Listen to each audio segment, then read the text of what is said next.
or might take time to develop their football. And then the Ghana for a no. Yes, almost is popular to and young do level on person drew because they are targeting to qualify for the World Cup. That is after this World Cup, the next World Cup. I say, my friend Gambia qualify. So I'm now about to talk for a coach or a developmental coach.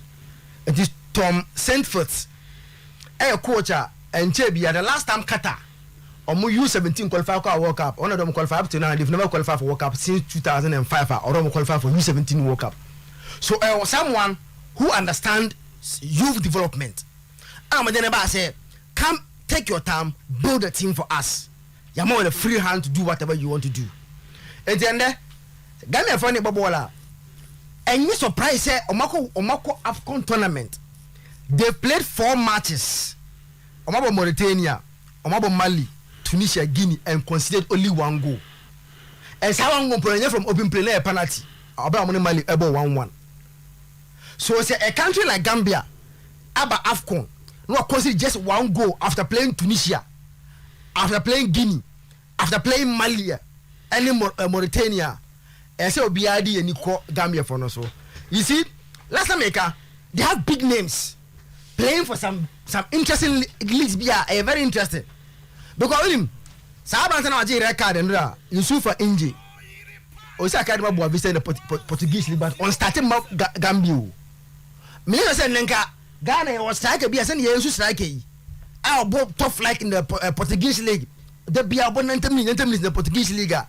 Like an is going to be more. But Inje playing for the top club in Boa Vista in the Portuguese league and starting from Gambia or the bench. So I put it on my shit, and I'm not surprised. And I was happy for them when they won that game by 1-0. But look at me, I think that refereeing hasn't been the best. AFCON. So what's the deal? Maybe I've been here. And Comoros in Cameroon game, the referee, I think say, especially sometimes you use your common sense kakra. This is a Comoros team. Omuni go to play in the pool. Then within 6 minutes, almost had a record. Yeah, we. Who said the Biame? Sir, Washa, referee or they be on so too. Say a instant accidental. Say you too severe. Are you contesting the red card? No, say it was a more of accidental. What is it? Say, oh, and you are contesting it. Yeah, somehow. Accidental and India. They are red card. I'm sure you know the laws. Yes. Whether it's accidental or not, say tackle with the potential. Say be opponents. It's red. Yeah, I agree with you. Because your red card be we ding out the bar. One can once. You see, the Comoros case is a very interesting case. Yes, what I mean, especially on the bench to be any honey and the other. But referees are supposed to apply the rules, and this was a tackler on any day. It's a red card. Who are you replacing? No, Mister I was on I started in another writing and yeah, or the first tackle. Then the second one, all of a sudden, now the query. Accident as an old kick ball, Anna. Is that how you kick football? Almost they have a very good start. I think that referee. I think it was a red card. But how because the game would have been much no, more. Based on game like share, no. Clearly, excellence say now come 11 even without a goalkeeper. Now Omama fans saying Cameroon for no a match pa and away I win the autumn no. Because tactically they are very good. And I say also won't panic. They don't clear the ball. They play from the back. Omunya abotre. No more pass the ball from the back at the attack. With 10 men, how are we to control game the ball no? I fear for my friend Cameroon, but as always, you know, say over with sound numerical disadvantage now, over and you leave some spaces where you'll be punished. And I'm not surprised, say, my friend Cameroon, a punish of winning by 2-1. A very good game, and come on, Musa and I got for say, Sana, and you got a team NASA. But I don't know justification. Say, come Russia, because I get a team NASA just because of the kind of performance on my against Cameroon. There's another one big game today.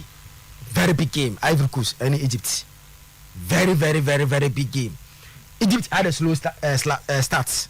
They lost their first game, but they bounced back. Almost still are they are almost still in a rebuilding, but they always rely on the brilliance of Salah and maybe the experience of El Nini in Murford to create something. And one striker at Galatasaray, Mustafa, say these are the 3 key guys in the team. They hope say they will come up. But I'm not sure the Ivory Coast funny here in their last game against Algeria. No, all of a sudden. It is any okay. Okay, so and that's an organic event. Morocco and France and Mali. So Malawi so far interesting games and I witness in the AFCON. I think say what we have with games in Ibiano. You've enjoyed what is happening. Right. I will my friend Cameroon too. Jimo. Ema boda. We be able to. Ego so. Enchi chairman we didn't want to pay. Oh, okay. Enchi chairman we didn't. We say when you be issue kakra. And then you remember fa ni lane ho. Uze chairman we didn't Maxi Cardilla. Only nyina wo ufri Maxi anache na dino. They say me nti. Ayi ni sugu so chia. Maxiana chairman so chia. Oh, okay. So chairman so chia. Nti enche na MPP regional elections na eba so. Nti also na you know mo twa ne tia no mo en kuka. Kuka.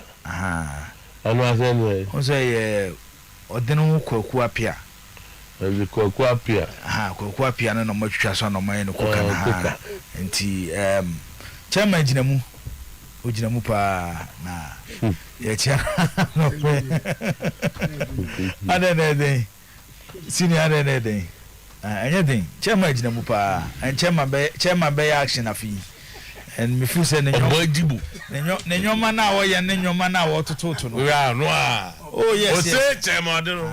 Me obi a me feel say panyifo asem ba ko mo kan ye me de pa ne say nsu wo heche wo to ma eyihwa.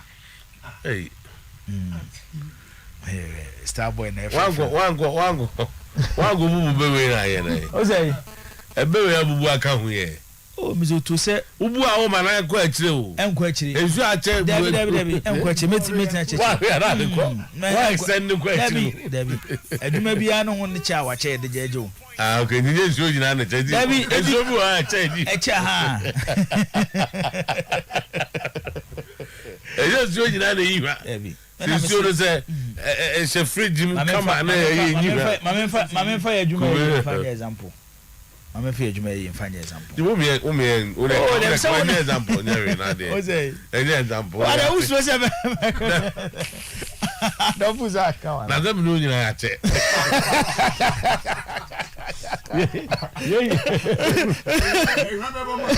Oh, okay nyina. Say adwuma na bi awo na ye bi awo lifespan. Eh so to be kum nipa. We Deno no. O say deno ko apia. You know long time. Oh. O say near wo a kefit bi wa mokum. Na ye na wo kefit ona na ye patron. Na ade na wo hwenu ama be kasa asem bia wa. Don't know there's a tuni. Enti be ma boada chairman gina mu. Ti na do support ama no why? Untu bi de ba fa support ma no. Na be so be kasa yi.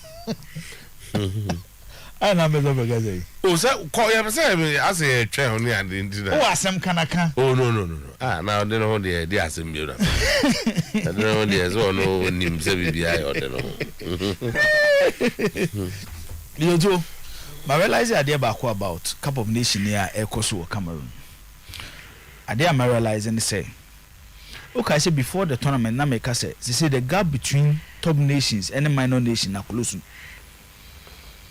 In the football no so we medin kwa decide on how our country here there are other countries picking up you might not judge them unka so mo ya there kra na eye me the pass say do Cup of Nation here ye born o Cameroon matches ade no nti say obi a otena se a osore ya na odidin no abodin Ghana, Cote d'Ivoire, Cameroon, Egypt, Nigeria. At least I feel say obia beba from kakra on how be assess team and na Cup of Nation we so akire elimination ni bi wo ha enye monwa but there na monwa ne say what ho abeti so bi say Nigeria akura afrim eti Ghana afrim enye hwe then na abobo ababa the commenter FA president ni make here say yen kire ba bia Ghana player bia your Messi ni Ronaldo wo ba bia yen ko form mra. That is unfortunate from a leader. Our country, our tournament, our failure. Say Nigeria, you Tunisia, Frima, Mizoto. Even when you use the FIFA ranking as basis for argument, currently by FIFA ranking, Tunisia are better than Nigeria. Nigeria only ever showcase good football at the group stage, but before the tournament, they were not up than Tunisia. Once our feel say they have quality players within the team, there was difference between who quality players and it's a what team. And football, they back when say, "Omo build a strong team. Etta we need tournaments. Etta omo build a team on individual players." And ra so share Gambia any Guinea game ni bia. Mizoto, on say nipa bebre ni Musa Baro. Eti fu say Gambia for nya de. But we will be a washer the Italian Syria, Musa Baro at Bologna. Or to say Emmanuel Jesse Aspesia. It's not yummy brace a tournament, no. A player where you're consistent for the past 3 seasons. In a top league in Europe, the Italian Syria. Near Janaho. Yan Fanan Kahun. And it wasn't like ABA or smaller team, Spezia. But one player will perform against top clubs. Sana Musa Baro tie. Obia had the last 2 seasons Musa Baro at Bologna under Sinisa Mihalovic. Players ni bi o more impressive with Bologna. Within that period, but akone de Arsenal motor no. Tomiyasu. Another one, Musa Baro. Players ni bi ko mo Bologna efu se ko mo ye talented, but with Osolini. The development of these 2 players, Tomiyasu and Musa Baro at Bologna. Nwanwa. So be to say Osolini ntimi mpeja. Soriano amotono from Villarreal ntimi mpeja. But when they upiki Bologna team na, the influence of these players, especially Tomiyasu before move to Arsenal, and Musa Baro this season, you know, because people ain't attention to what those clubs into, you know. See about tournament, nobody talks about them.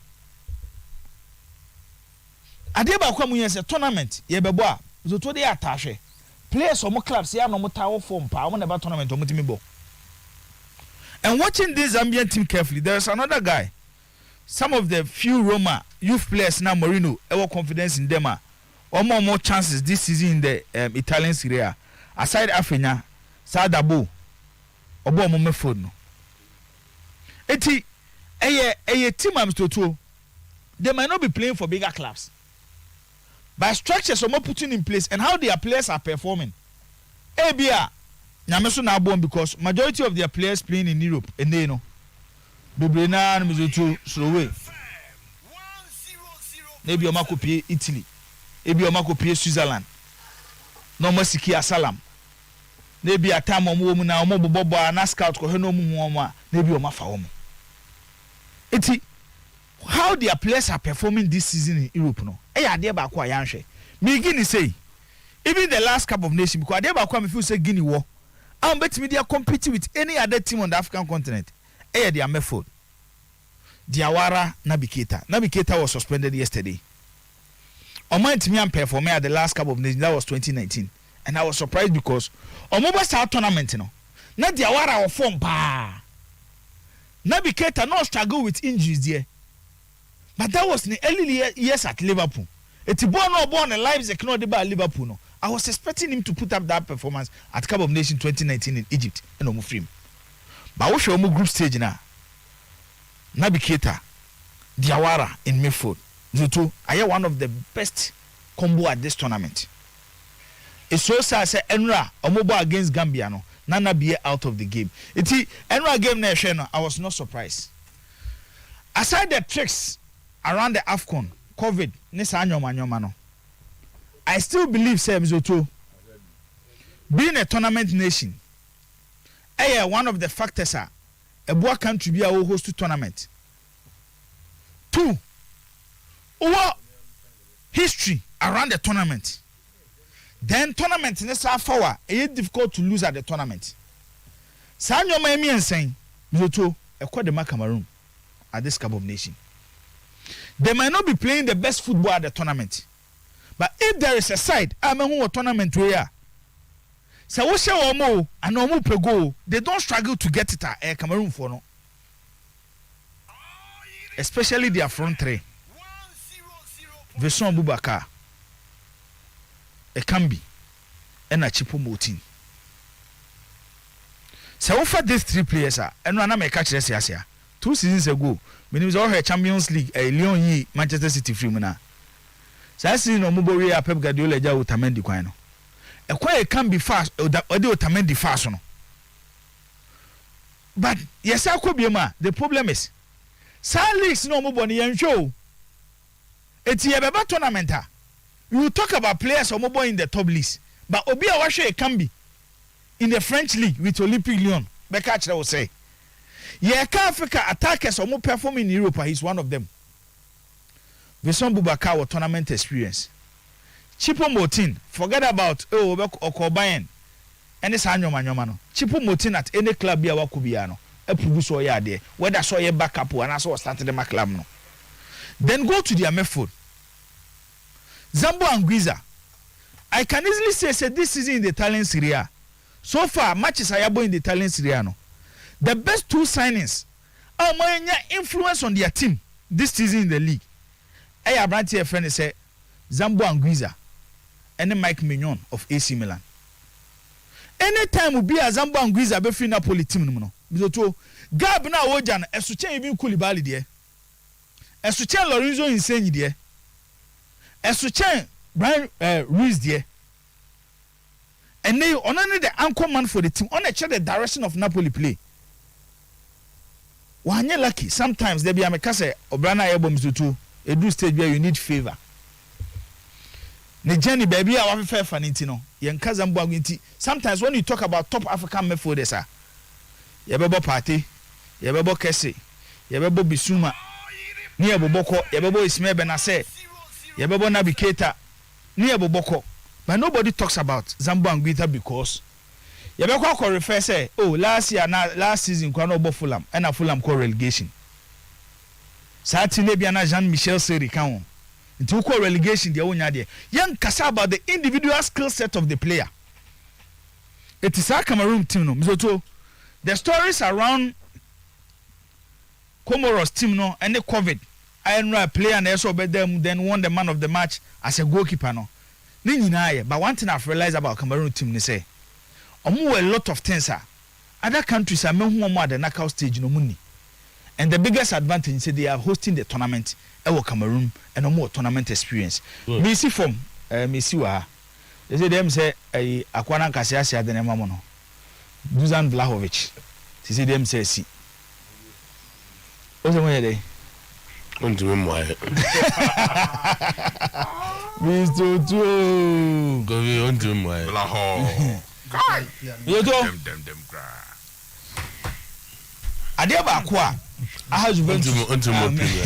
I had Juventus the last 2-3 seasons. Me say, when it comes to sporting decisions, especially signing players, one area after the exit of Pepe Morata, Juventus enyane wrong. So far, Serie A table ni sisi ya. Emma Boada goes for Inter Milan has 53 goals, top of the league. Milan has 43, second place. Napoli second place 43 goals. Milan third place 47 goals. Atlanta 44. Juventus 34 goals no match this season. Over Juve 34 now. Roma, Fiorentina, Lazio, Verona, Sassuolo, Empoli. Omunyina ashe goals change Juventus in the Italian Serie A this season. You can easily tell me that omu problem in your goal scoring. Looking around over here Italy and some over Europe, see a quack of finding solution. Player obey me share goals. In the Italian Serie A currently, want me look beyond Dusan Vlahovic. because of the goal scoring record with Fiorentina. But the question come back maybe say, you have a problem near only goal scoring and I keep on saying they say a team lack a lot of creativity. It's one area over to world class strikers about who is go back as Omasa. Vlahovic is an excellent player. So Acadian say Acadian no man the chances to score. Vlahovic be guarantee goals, especially in the Italian Serie A. But you need him say strikers me too. You feed you omo asa no ma provide goals. If you buy Vlahovic at 65 million euros, good business. But when they be feed no. When they be feed no. That is the issue. When they be feed no. Kovi Legend. Akwa baso Major boss. na bedu ya che so na wana say I think say wanye party di ni bi that we connected straight you know wanye party yeah na yeah no ma ba kum you know think say no dem could di baby kakra okay yeah ko ento to ya kakra was our bag crap pechi for there oh me nyan ko pechi but no na me di juma yi bi kakra meje permission na Cameroon design well legend mention na mencheti for things said you know mood do na ya we no we have witnessed the most shameful and disastrous campaign ever in the history of the AFCON. Yeah man, that's what I yeah legend. Yeah, witnessing a very embarrassing tournament in the history of our country's football when it comes to AFCON. And yeah baby yeah be kakran kasa the things we observed over there any normal course wo ho no say ebrebe na so ma me bre kakra dia ni aye ni kakran krasa so hu it's all geared towards how best we can rebuild the team na a lot of mess course in the Blasters with respect to technical team management playing body by bia was it me fabiano legend one kasa watena steer na chi ni atrentre ne kakran so ye bekum kakran na legend see say ubusa about Blasters journey na measure see free omo base baby a Blasters team na kasa ekokodaye ewo Ijawunde won say Blasters ekudru Saturday and night Saturday night and today has Sunday to rest now omo first game Monday omo kudru Yawunde on Saturday they have Sunday to rest then Monday no and another Blasters of Ghana mo first game against Morocco.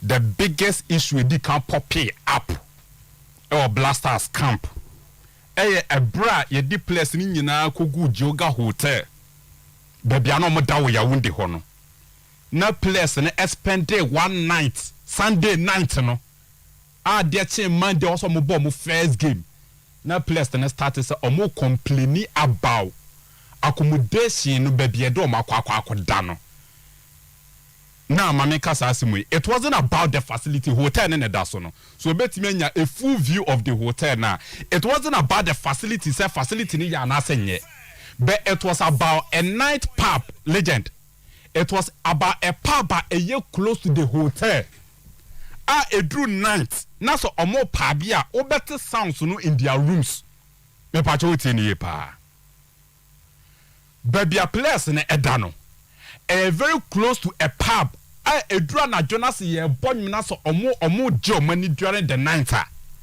you feel the sounds rooms na Blaster place na edano and omo could do Saturday omo lande Saturday Sunday na omo dama ade tie no and omo realizes that sounds na egu omo dem hododo and that it cannot give them that maximum focus and concentration omo benya no omo prepare omo ho and they about the rest of the games and another games and they are ahead of them no and the first issue popping up was when players no confront omo management team no Blasters management team so almost omo if possible so betimi aye bibia fa ho a they didn't complain about the standard of the facilities rooms ni ya na say rooms ni nye that was not the issue over there the issue over there ne say Blasters hotel near close to a pub be drawing you now man for Joe money ponyum sa na omo bonyom na sounds no go omo dem ho nti omo ntime nda and if possible omo change facility in farm with immediate effect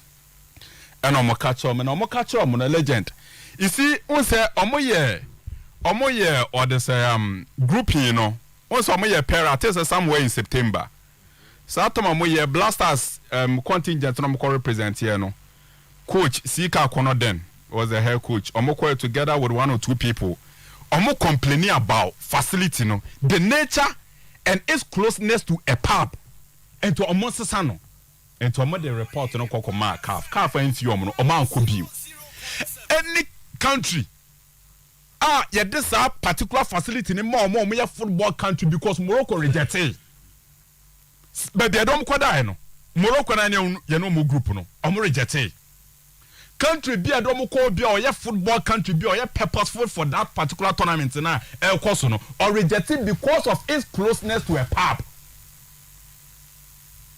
And the minister deputy minister also no on a leader of delegation.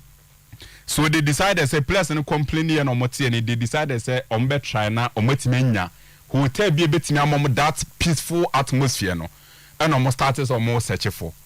Baby omoko konya no konya Hilton Hotel. Legend Hilton Hotel near close to the ministries of Cameroon. And where Yaounde where close to the ministries. A very nice hotel.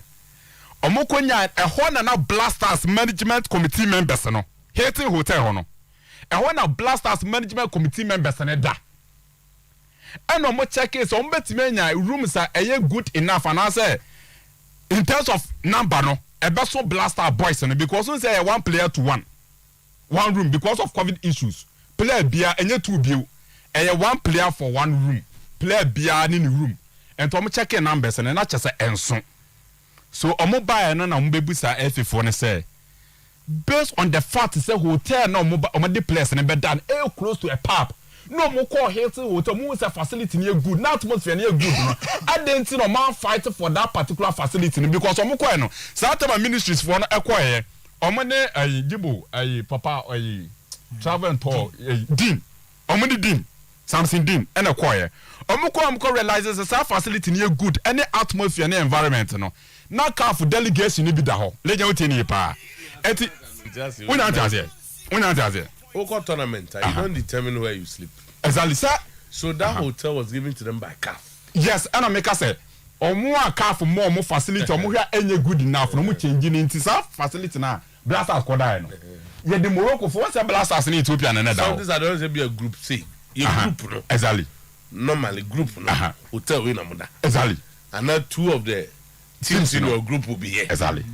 And I make us Morocco for no more group, no. Yeah, the south facility in the man starts for yeah, the more rejecting a fine of 20,000. Or you go and hire a hotel. Exactly, and to move hire a hotel no free. Because almost the south facility is close to a pub. And the that atmosphere no more penal. And no money free. So once the inspection team approves the the hotel. So everybody say, yeah, Kakusi say hotel in Tina. No, you see, tell me, I mean, things that unfolded over there. The first issue unfolded here, and I make a challenge.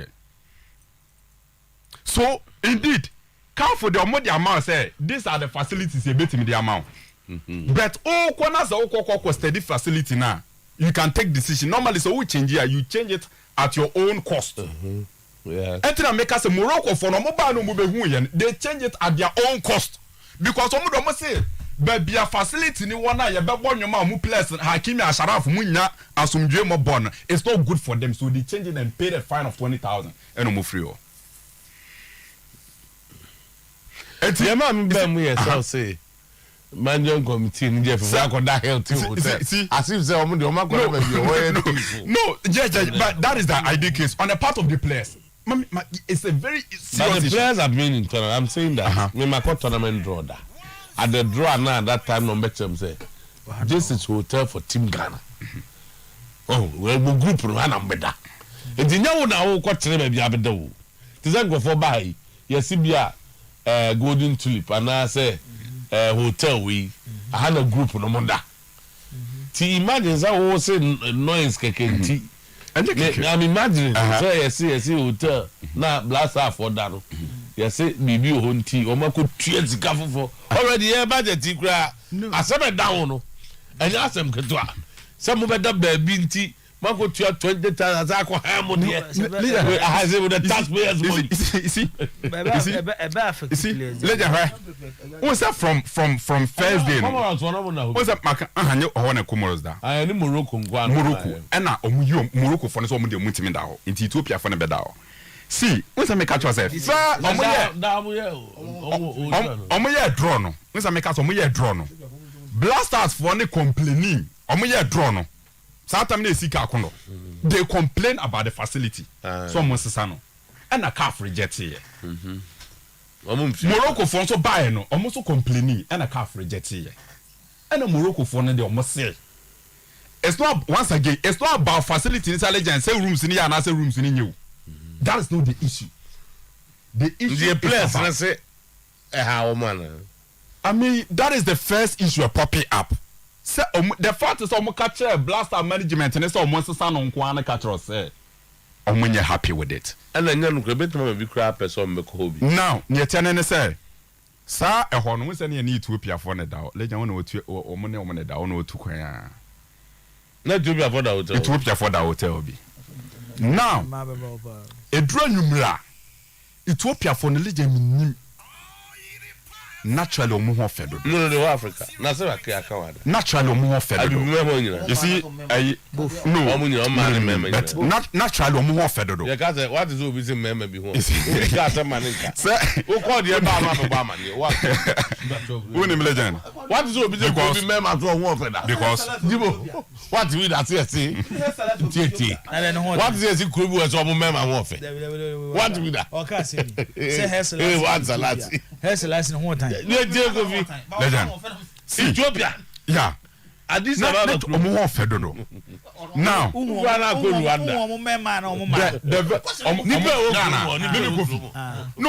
I what's say the Ethiopian airline call. Oh, okay. And see in no man how I say could you fly Ethiopia? That me can airline say move free am ko Addis Ababa sana mo connect. Direct chatted into it. I was chatted. Chatted into your call direct. Now, ladies no. Me and Kasano legend. Ladies no, Ethiopian ladies no. When they get close to you, see in the flights and also bomba sometimes they ask checking our fish. Means when they get close to me, now say me home face now. Legend meet me catch them say go and come back. I want tea or coffee. I don't got it. I said, no, can see also. No. Like this, on come round. I'm saying really view. Also, almost 7 on my side. Sexual harassment. Oh, there be sexual harassment. Okay, you just come around me. No. Me just come around me. Sexual harassment. The baby, you say you. Me say no. But I got your boss. Come around me. My guys want mama show you. And the people that come. Me say you should go and come back. That was it. I want you to wear money. Me you know home. No, me home. I only say to you say. So Baba no say. Baba no say. Obaba no be say wa say oba no ho ga go brebe why you wo tim ti come as na be abehedo me van say wa say wujibo me ba cha tese onu aduru me so and I know say definitely no amukọ no ready omukọ amusan so ba asem no kan o say ba usually so almost serve wa ejani o play either say chicken and half fish obi o wa oni fish obi o mpe we nti on the answer chicken or fish on the amount. You guys come and maybe come in. I said, "Okay, I'm so went to say, it's also more fenty." Oh yeah, I said, "I'm Mako." No matter. Legend, minya some closeness with Ethiopian ladies. Ethiopia. They are blessed with astute beauty. Okay. More fair, papa, an elegant one. More fair. Legend. Now, legend. That's how I make it. So there was this issue, sir.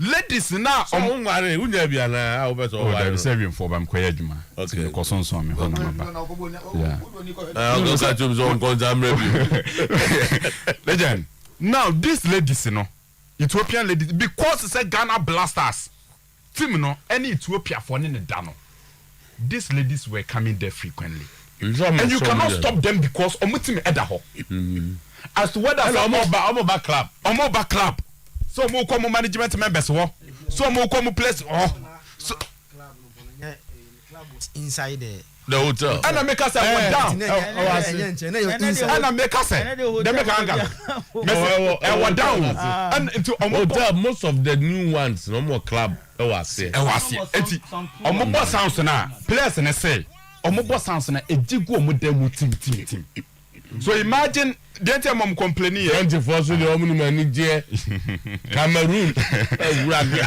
you see omo say who job it's great aso win aso no legend you are top of this because omo chase cigar na say I won say anglophone guys na enye gura cigar ya nom na sa so omo ento mo nom cigar na nom sa no boss sounds na gu blaster place omo pe ni jana na ka da bia o and aha e club weekend you see and go that club and that time I'm complaining in the early stages and say papa no wo ne ba odi be 5 years yeah o pa de na no aso bi so am see legend affected blaster o kwa be me no men I wouldn't man say me see me so then what that was the first thing so then what go any given the narration from Ricky definitely it will affect the players because footballers they need a lot of rest apart from that the key problem and then wrestling the key problem was amoyo yetiana who the players per club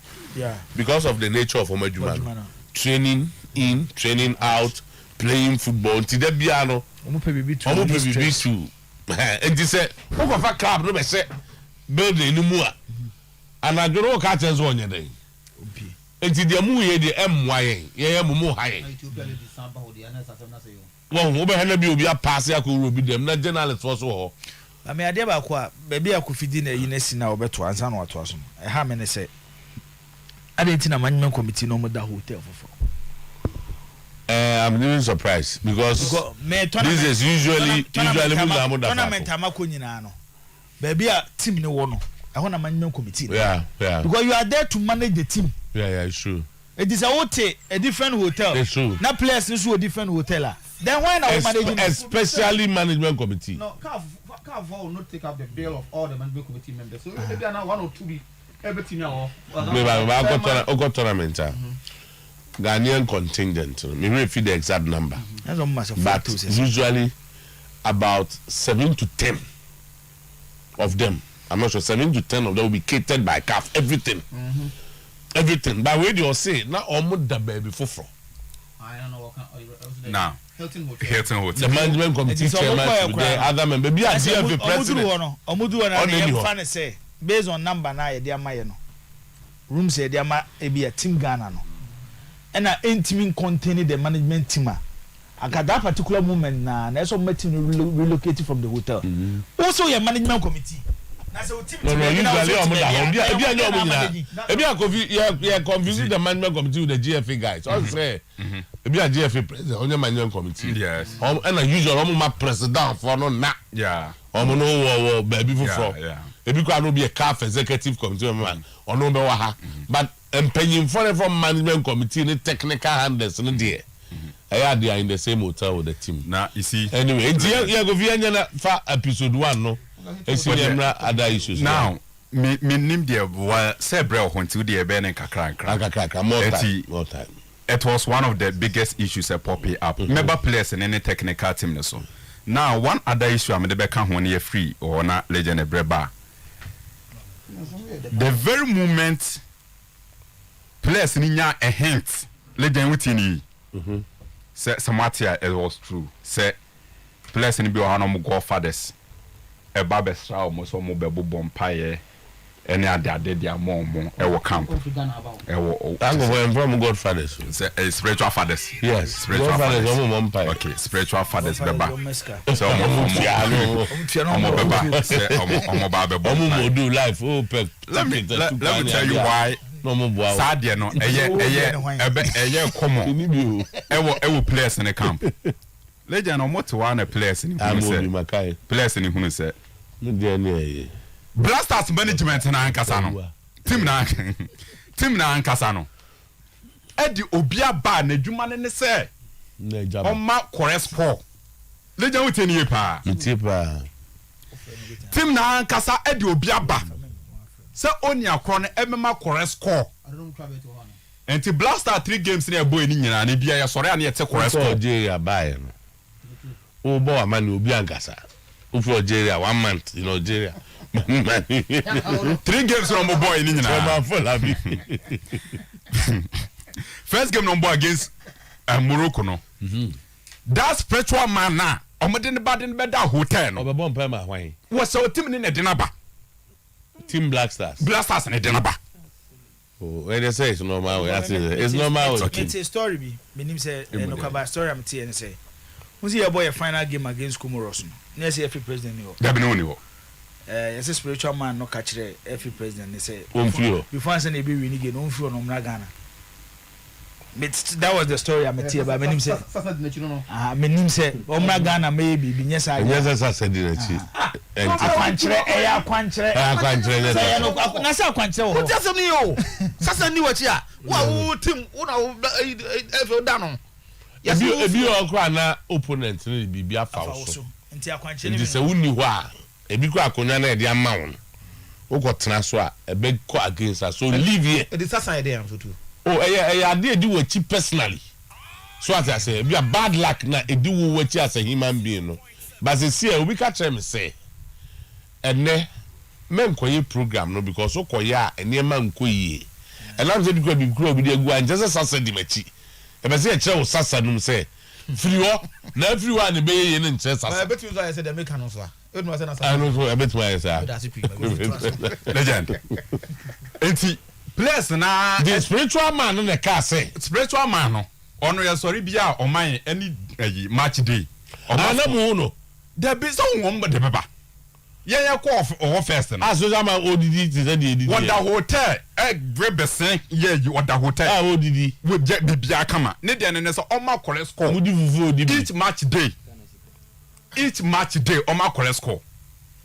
So the team Blasters na ankasa where is he carry man legend hodie lucky Dube Bonyum bi o say how would I know okay enti ono no omo de na ba spiritually any match day bia no on hwe de be kono on kanchire Blasters for no enti ye my first game was against Morocco on my 3-1 Ghana be 3 Ghana be 3 omo be 1 omo share 1 omo de ne ba yen 3 na ama na me ade be tse sa man no akwara to ye 3 goals na ama otan me ye 3 goals na ama ne jaisem no boss me ba ye 3 goals na ama jaisem ni tie ye ball na ye 3-1 na ama no osada obi osada na wa ngwache no afi na Cameroon ya gage wa tie obi se message 3-1 ama what's that to dey bi listen and the second game was against Gabon and on my 3-0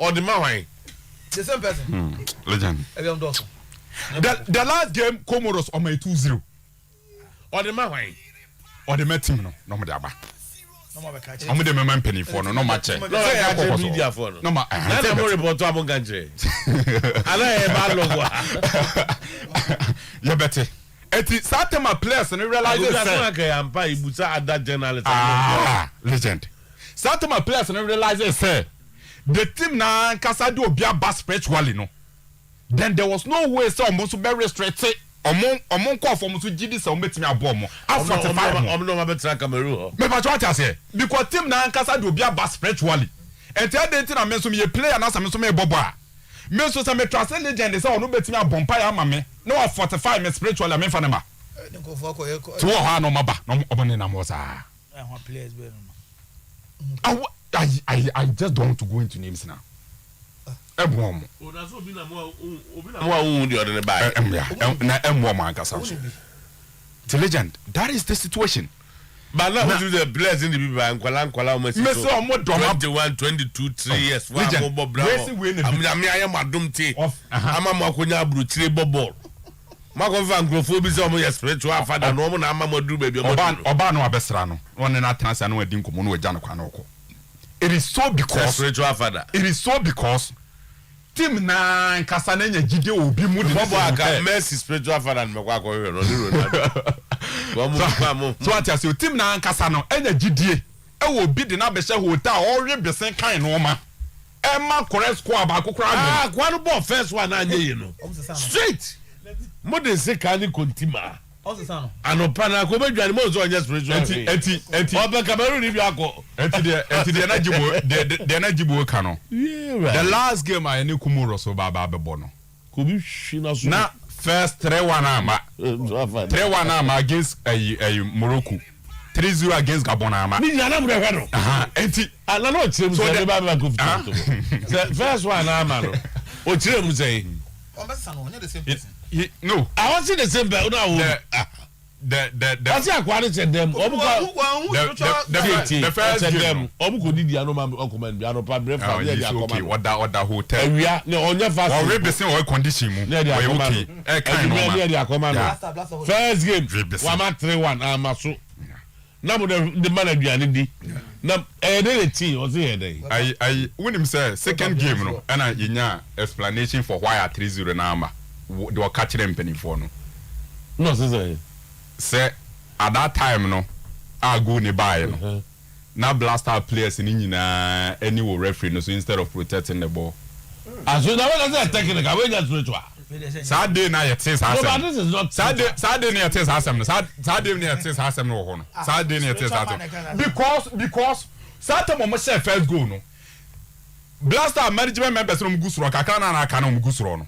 O master to celebrate say e din second goal be dey ebeba because am 3-0 it is atama equalizer ne ba no mu bisa say identity equalizer na ba because atam no so e ba we dey ntimi chetri adi na omo so di akwa ni di say on e come score line na leja asema bisa dey nyom na de ne koye no say dey bi wo ye plan B on say T Kofi e koye exam say na bomb pie I'm sorry asemi the when you pray for spiritual intervention from God.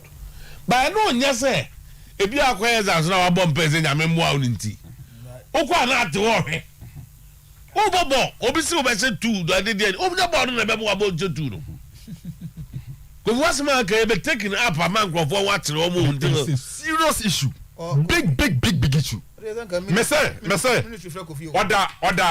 say o mo ko yin na ni order o ma nkeka Unu obi oko obi afriend say ya no mkeka no meka no legend enti oda ho ono ne da ho na oda hotel na wo re besen wo di fried rice no besen no we na yo ya na nye oda ya Ghana panifona tam obi akwose hotel room o re besen kanche besen how Emma correct score ba ko kura ni we ba mu o ma correct score line ba ko kura ni we ba mu enti after Gabon game no and now realize say they have to do something extra. No add more. Honestly speaking, honestly speaking, menya official. No crying say. Menya official reason for Mr. Keto Kreku Neba Oba Ghana for the last game na your boy against Comoros no. I'm being frank here. Any dem because minima na meboa. Official reason why Mr. Keto Kreku ba Ghana dey honestly speaking. Oh and menya sadie no. But after Gabon game they realize say sa papa no show na already besin wo hotel room they cannot trust him. But how on earth can you trust any human being so on the squad am na bam? So that is the reality they call. Omo yasad omo nim say enkofo no bu ma. They know, so you don't give them 100%. Also, you a whole country prepares to go for a tournament. Omo ball yen na di chira omo yes ade no. Obeka just say papa na die. It was the normal omo ni nipa ba ko. We papa we on the last year ne kotokono otimi ye yi. The next time the same papa no weti. Na fufure ti yes line na no you. Now that you go and you invest and trust in one person. Say what my first one ye. Second one. Oh, try the second one beam. Ball I show me no film. Second one is one back. Oh. And to Comoros, I am a fee na you not FA president about down. Ebre Konyami Adoma, you what transpire place, you know, the fight in between among themselves, Santo Quanket and Ketani Shumumu, or Muhu take camp on the field of play, and no man there causing the blame games. We blame A player A, no player A, blame player B, no B, so blame C. Sano Menina. Thank you. A quiet fast why your ma, Maso Credu so, coach me look at on Pebe Bintana. On Tenase. A brand of you won't come do Missing Ray so let me see right no the picture. Get the one wanted. They see what you from Dano. Yes, I'm done with. I like about wanted every year. Near my gun of food got chamber. Anyway, I go via that. Where they won. Yeah. Day one. Day one. Yeah, Befi. If you're near Bano, I am forced to come home. And yeah, where they are Saturday. I'm forced to come home. Issues, people. 1 or 2. Sarkodie Emmanuel PO Box 1841 Kumasi. The CEO Kumasi Asante Kotoko Sporting Club Kumasi request for mutual termination of loan agreement with King Faisal FC. I humbly write to you to request for termination of my loan contract with King Faisal FC. Sir, I'll be grateful if you could grant me this wish in order to seek for enough playing time elsewhere, since my services at the aforementioned club is not needed based on the happenings in the club since I joined, which clearly indicates my services are not needed there. I'm counting on your usual cooperation and support. Yours in sports, Emmanuel Sarkodie. Asante Kotoko play no afem Kimfisa senka unsia kama omo na sebe Kotoko ho onya bi mo tika Kimfisa afom fa no omo manum bobobi sebe be chi eyi a omo akofo mande abrante ne se saware no ka Kotoko fo entwa so ma no se ye bi window yi enam se Kimfisa ho ko ye ne ka Kotoko kraye Kotoko de ya na nka bi obam kakra ba we die onya bi mokra osusu se we de me cash mama no Kimfisa afo nya so man boni bi ana Kotoko ayi ne boni na emu mbo no ope bi abo tika omenya team okwa obebo bia bebo ano tia nam see immediately I'll talk to President Kamarat na ya tro am where dey am mo dey pa ya tro ko Sarkodie o so bituma be gina midfield no na wa boaye kakra ke pepanti enne ye nim se ankwa nwumira no pe ko se Kimfisa afọ ne Kotoko betia se I think a good call. Now a lot will depend on the player. Who's a high premier on a high division 1, what that's very prepared to come there. Some can manga say to attack on my player no. That's what you can say a player no. Because the player so much could be no. Player no. The final decision will be on the player. The big grant agreement no cry makwansa. And the player dey nu no cry. Our jambo go player we. Oh, untie. The big grant one Kotoko Kimfisa agreement no cry no. And makwansa in the middle of the season. We release the player and that's one. And two, whether Kimfisa are ready to do that. Whether Kotoko are ready to do that. Player dey nu no cry. They say our jambo when you go player. Now no I can Osman back on the saying. Osman asem. Ya nyampo go play how na ka agreement no makwa Kimfisa men ka sabi do hada that okay men ka sabi wo hada o say me say obi me say wo de on attack no agreement no e ma wo mpe ko Kimfisa Kotoko be da be player we dey want to be player no so we dey e nyina Kotoko Kimfisa men ka me ba na de e ba be ji ade sa nyema we samenye eyi aka na mbese ya say blaster technical report need today nyana ministry for so my million una ite ministry o ga so my million mo update on update on my update on that 10 minutes is so my young nyana so my they've almost said the public and you're happy about the technical team performance at the tournament so they should make changes indeed so what's the maintenance indeed I want to pay them beyond show And the advice on command. They should make changes. Can I release no? It seems to be an order. Some guy jam this meeting here. I'm okay. This is what I was told. In that meeting, I of course no. Minutes in the car domo pay GF for no. And the GF for the catcher must say fine, they omate, but they should give them in writing what they want them to do. And said at that level, that's how you deal. Yes, so they are waiting for official letter.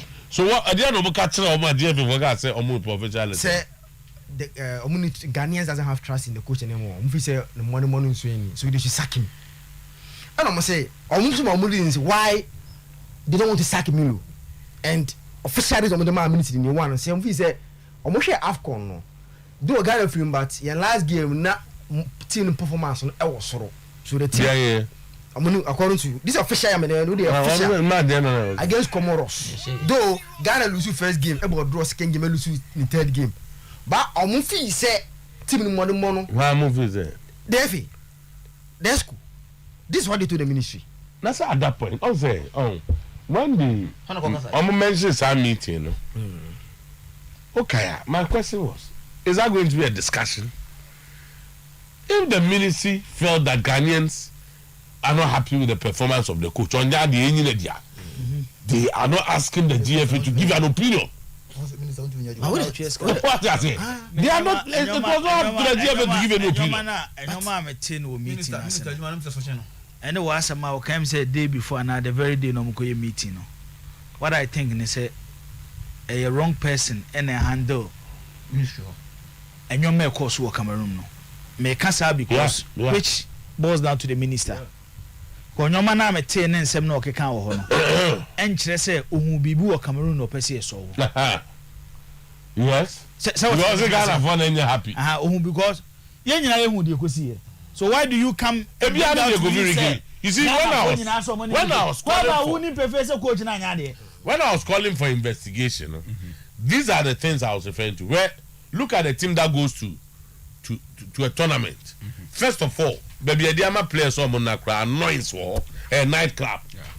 Nothing happened. Again, based on the Govirica cartel, then the place was turning to say, Asorio say. Fetish grounds will say it's Moscow. What I say? Now, these are the things we should investigate. A good depending mass 2, 3. The Ivy report about Maso Credu. Coach catches we don't need you. I don't need your advice. These are things we should find out. Because you get an independent group. Then Zappe can find out why we took players there. No, we injured. Why is it that some Ghanaian players from Omoma? I don't know issue no. And yet Milon Kwao say Milon Nyadi and Milon Ko. The biggest the good way to solve a problem is researching into the problem. That's it. So what the mention I say. The ma wasem na kan ya na me no ya adwene ne say. Se me tie se me course meeting na say between the FA and the ministry. Minister na research who the ekoso onim problem no say what the mention say ba wo ba ye na akwese Ghana fo nyina si coach based on the politicians no but the leader of delegation the leader of delegation the action was based on public no but that's how politicians say they want to satisfy Ghana for you milo ma do bi azi milo nko ne ho ntoye no because Black Stars for instance, now players are registered under agencies. Can we find out players that do agency if we find out that the particular agency are holding a lot of players 60-70% of the players, that is a problem we must solve. HSA again, criteria about the different players. And their criteria and the different strikers. And their criteria and the different midfield the defender. So you submit a report which will help our national team to grow. Gambia Germany did it. Tournament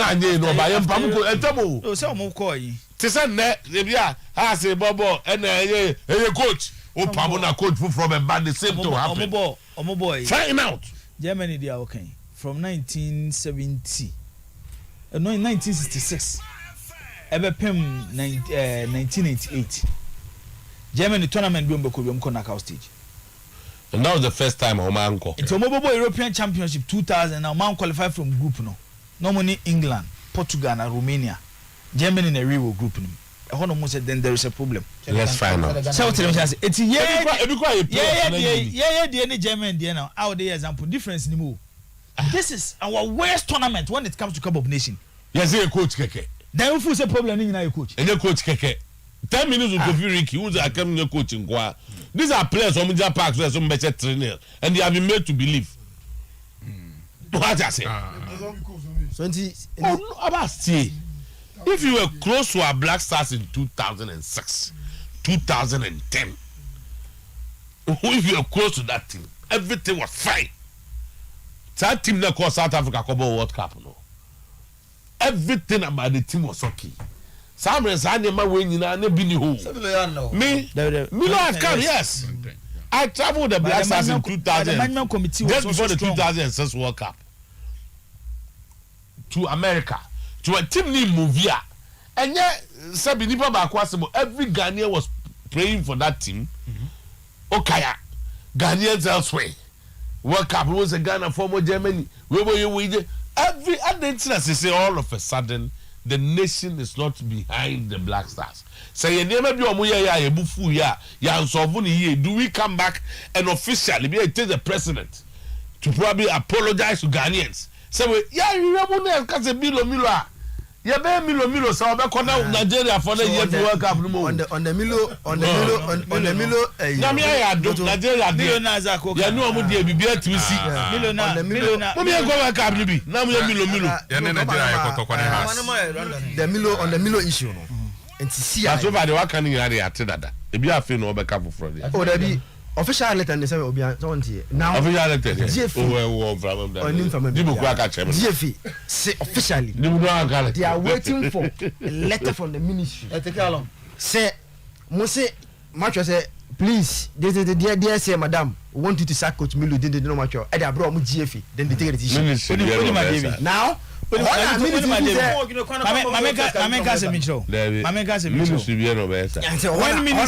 when minister suggested coaches at the meeting, like I can tell you, say the FA was able to convince the minister reason why Milo should stay and play the playoff.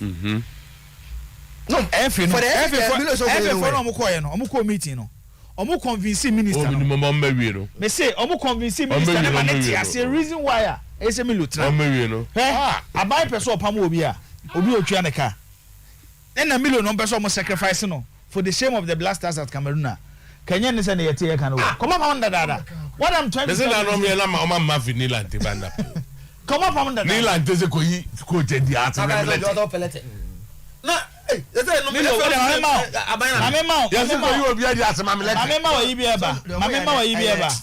by next week they are trying to Milo will be in Belgium. Okoshia Kamasua. Ofriwa obeko UK. Okwakoshia ayi. Salisu. Na na wan go show me for tournament. No head. O dey tie. Okoshia Salisu. Milo obeko Kudus wo. Obekoto to talk to those players Ofu say bibi ti no mama no and o hear that player singing out for the game against Nigeria it me million there sorry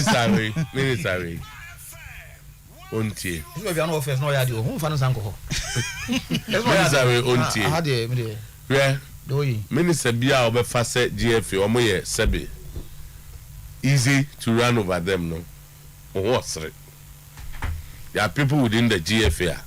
How many ministers are trying them so many meeting argument? How many be short 3 seconds? I'm telling you. Yeah, it's true. Argument. Say and check your ball. It's the road. Yeah, no. Say don't check him. You ever say? You do baby papa no matter what Randy. Say Randy. Check him why Milo to stay. Oh, you minister be born in some. Randy we are. George Amakone beba. George Amakuya friend papu ne baba. Yeah. What about the so minister no. Tina me ka wa ha say enya minister adwuma. Okọ the legon professor for no ko yimi ensa pa omni mbo mo hwe omde omba wi aso mo nya border na mo 2 weeks to find out what is wrong with the Black Stars. Enya commission ebe free obi awo. What is wrong with the Black Stars? They will do a very good work and give you a report. A minister it's based on and it's facts. It's based on facts. For instance, say Salisu now also go see an answer. They just have no Salifu. Different from what you would have told Salifu 3 weeks ago. And they are saying okay Tarek Lamte. And they are saying okay Jesse didn't one friend and then you obey here Jesse. What's an order? It's not the question. So these are issues. You know, just I say oh my say toilet bra won't win toilet milo beko. Say on me na to na adwuma so no. Meaning already if you run wow. Minister, you have lost round one. They know that second player. Now minister say because they know they can't. say an go World Cup ni bia we dey am for you World Cup. They an go bia minister. See or no even ministry no. Meaning what ebia Sunday at legend assistant. But they were bent on how best they can even dissolve management team, no. Of course, and reconstitute management team, no. Management team dissolve that. Just minister, no, and get the coach sacked. Just minister, no problem. And get management team. See, and look, the Black Stars management team can speak to Black Stars management. They have been reduced to a welfare body. Now they don't take decisions again. And yet, the Black Stars of Fred Papu, where the Black Stars management team was taking decisions. And then, Black Stars management committee, led by George Amwako, it's a welfare body. Welfare. What's the difference? Welfare body, they say. Players' welfare. First, you can't Black Stars management, when they decided where we will go to camp. Okay. The camping base, they work directly with the coach. And the government. And the hand your camp. Budget, it is on the committee. Everything about the Black Stars was led by the management. Today, talk to someone kind of credit, talk to them, members. They will tell you that we are now a welfare body and that we don't even know what is going on. Okay, first, coach, it was a Black Stars management committee. Now, I'm a formal committee, I'm a coach, then Black Stars management they have a management committee. Even their chairman, George Amwako, was not part of those who went for a coach. So, Minister, who dissolve a non-existent thing? The committee, no, who do dissolve? I said, what dissolve? No, man, who dissolve will be a Oka Sanyama way now. Back to your preparation to 2006 and 2010. Okay, say Blasters will come be Kenya. Towards 2006 in my time a team ahead of Egypt. Yes, no Egypt, yes. Yeah. The first move from Hakwe inspection with Kenya. No. The then sports minister, Honorable Asaf Mafo, was part of the delegation. The Blasters management committee then was part of the delegation. So to the maintenance, the players of the national team were interest. Then the managers of the national team were interest. It is here because you go take a decision. And your mommy on interest no matter how to take a decision. So to the maintenance, who a minister? Who a minister? Yeah, budget there, bro. Why approve budget? No. Who say? Who could do Cameroon? And so now who say baby a team no kodano. Your boss will look actually the players in Timina. Yes, also so near the budget table or approve budget. It's a team na Ghana for team now so they are so being sano. It won't be I was shocked. So much shocked. Menarado, if you want to take a decision on the Blasters, which me I feel say after the 2006 World Cup qualification, President Bia already Ghana should be our interest of Blasters. The first person you should sack is the minister. The first person you should start is the minister. When the blaster na, when the blaster na, Mizoto. When the blaster na, you see young company, young rally near $25 million. Ojay, Ojay. I think it's a bad. Ah, you're gonna. Continue until the. That's what Kanye Nabasaki. Some of us said it. You're going to asema si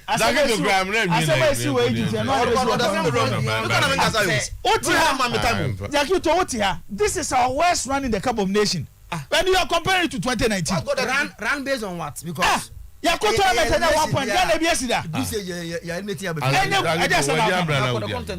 The details now more school never going to every never bucket. Near quite limitation, you see and court tournament in 1 point. That's the point we are making. About group stage, you film. No, we had 1 point as a West. You know, bad West. Yes, it is our West. Your West, no West, but I could see everything. And that's for Ghana to go to a tournament. Luckily, we were in a group with Gabon and Comoros. Almost St. John Quenu. You have Comoros game. You go for us. Oh my, you know, I'm going for a group. What will be a good enemy? Gabon. Or Jerry, I'm saying 3 or Catano. Obio say be asking. No, but. Comoros inside. Oh, yeah, you are Muslim. But we saw them yesterday. But you were beating. Oh, but I'm saying that you see, we are not beaten by Gambia. I'm a prove said they are good, or even Guinea. And I say, Cote d'Ivoire now, but I'm almost saying, you know, I'm going to no man abape. Almost saying, I had no money.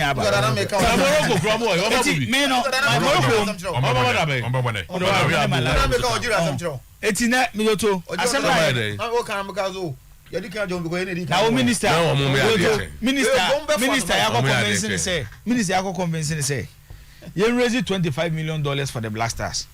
You will tell Cup of Nations. You will tell semi-final the World Cup. Now some minister Nadia to Marco convince president. I mean I started raise Kadiamomo. Near the 1 point about. The same minister then just only Black Stars.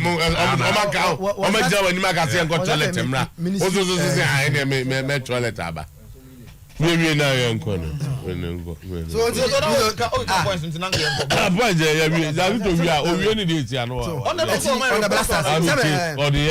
now, Mr. Otuo, Sako the program no host to ana. M1 crabo. Oh, but you are not be so a year and never afford this me.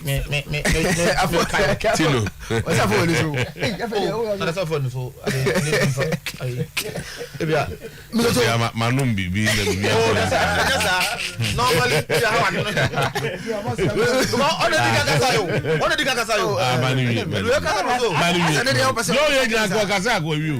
look at all. On Saturday issue, I think say for the players' interest. Yes, players' interest. Very key. Yeni ya hunti zebre player no Arsenal na nu ya recall one player bi kono onye playing time. Player be want to chamun ko champions no playing time. They call him back. Man you they call onye playing time. They call him back. And I'm friend na o ma say we are calling because of lack of playing time. So, etini one I'm surprised Kotokora Atina or Pama player not taking initiative. Because I'm say player no RM player more like keen interest. Project more interest on the moon development. Because I know say elsewhere no player colonna the development is very key to the club now. Then they Chelsea na wo omo loan monitoring no. They look at each player. Maybe I will be at the number of minutes you are playing and then take decisions on you. Now I think say even Kotoko one be mbono. They should have be interested in taking a decision and bringing the boys back. So,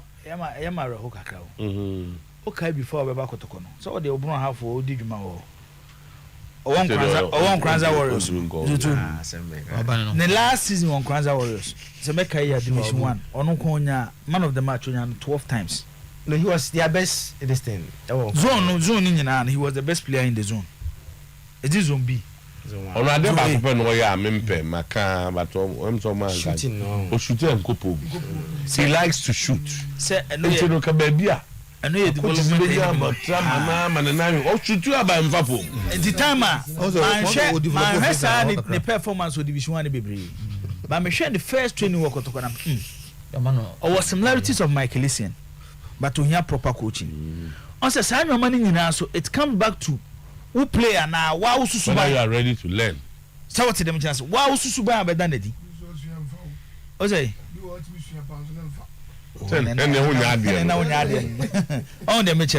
But he's still a young player. Okay. And at his age, Captain. if we saw more, Kofi Rike na Riku ameka yi asem no. Ayi paternity the issue. Paternity the issue bi o. Oh nyame adom achen be. Paternity is asem no. Se be nkakra. Party. Kofi. O jarof. We jaw na zo man titi ni. Hi sabao. No ma bi on. The paternity e boni, paternity na afu. We jaw bet I have an issue with Ono Ankasa party personally, but member would you see ye. Patch as you. Better sound only give you report. Member report you are then we all analyze it. I will drop papa. Patch say. Report time no kwa. Paternity the day. Me acapella no. Yeah, from Dawson. Exclusive. Till the player big player waba. Your boy you want to yeah, Mama pass Party. Some meka issue na me the opinion about. Ma make we party issue connected to Andy Yadom. It's also connected to Baba Rama Nyambo Echina Mechirim. Minuza party de wa anya hwe ntu party issue once again the issue on the field connected to Andy Yadom 2 and 3 no and Baba Rama omu no mva ma no Nyambo Echina mekom sasa time na ata anya hwe ni bu na fu bisoto wa eden wa go for me go post the picture Why? party awo a nightclub bi and a girl bi tuntum nana e be duru me so do I say blow kaka na me see everybody adi di nyame mo na koto e koto o the passport we platform Agwo wu ba tele e chele. am was after red card Eje ijo. after red card we have to call England yo so I don't think Sarkodie on a very big of an issue. And I think in Fraser, that's why I think as a sports journalist, okay and a critical observer of a situation, and a fan of King Fraser. Well, who you fan now fine. And an insider of King Fraser. Oh, outsider. I said maybe I was telling you maybe what's happening now. All this is also a big of an issue. Kotoko loan ma King Fraser so when you're playing time. Hopefully nanka what me ebianka somewhere next season no ebia na what me apekini form and the name from Kotoko hu na mkoto no. I remember time about Kotoko for no so to na or prospect amavo hu no obo game na almost so super until say I think Kotoko game me ko ball na crave for amfa na African game Kotoko boy ya share a use for Sudan for be sure Kotoko no. That was when on the down for the start and on to raise here. Personally, me take this matter up, and I want to give Fraser technical team members maybe Busa why that boy is not getting playing time because one, say player free Kotoko has not about to King Fraser. Even say you look on the day, man, I say me fans who boss that team you know that. I don't know the opportunity to come to King Fraser. Your treaty will say, we bought top club, and for that matter, the mentality no, it was wrong. And the such player no, you have the opportunity to play. And to buy, you know, he was one of those few players like Omdima Osman no say because of Nkotoko free no he's a big player strong mentality for Kufu and yes Abraham Shim no mebo that was what I do but coach is no where you know na emfa and do you say Latif na o King Fraser obo King Fraser DM na he's a defender an out defender and a coach is now you know Juma the plans was about Sarkodie and Alfano so Sarkodie no and me make it that grade no na free on you could clearly see say affect boy no so you be our steady players I say oh no in the midst of King Fraser players I would say he sees himself as a big boy from Asante Kotoko so there's some kobo and when your opportunity to play no affect no so day in day out no they all drop in form Kolaba might be a 5 minutes be maybe a 2 minutes be that the coach strategic changes no you do the kill time maybe and you know say if the boy actually must take Kotoko so kwa when the letter gets to King Fraser I want to believe say almost hesitate they will allow him say if already we have the opportunity to play at Yeah, that's it. the time also. So Tino Brana Bass make a be. It's my kitchen restaurant. Please who order area. Name for breakfast and from row. Ben kuni tilapia na wuto near the bakoto so ya wada. Wuto shawarma ni pizza. That for your short drinks so kama. Baba no stadium traffic light no asia hwa area 0248865046 0265707070. It's my kitchen restaurant. UK Spine Clinic. Okonya ntitia eframanone ebana sawo da fa kospana code no ni stroke no emu hawa and Asiatic Prince no ye nyina yenko ahojo sema so te ho ene one no edi hwenem wo kom ene wutwa enye yie ukotodwa UK Spine Clinic 0241325252 tabia takuma nyansa ye de wo Jensen black pepper turmeric ene ye ya omo na de herba me stande ba ye no me zane kene so edi aba mamade nkopa bi ebra ye sachet for munya bia me patcho ahode no beba na afi aboa ama matimi awosom ho so ebo mpem 0243 6868 61 0262 266541 Natural Company Limited was a true man.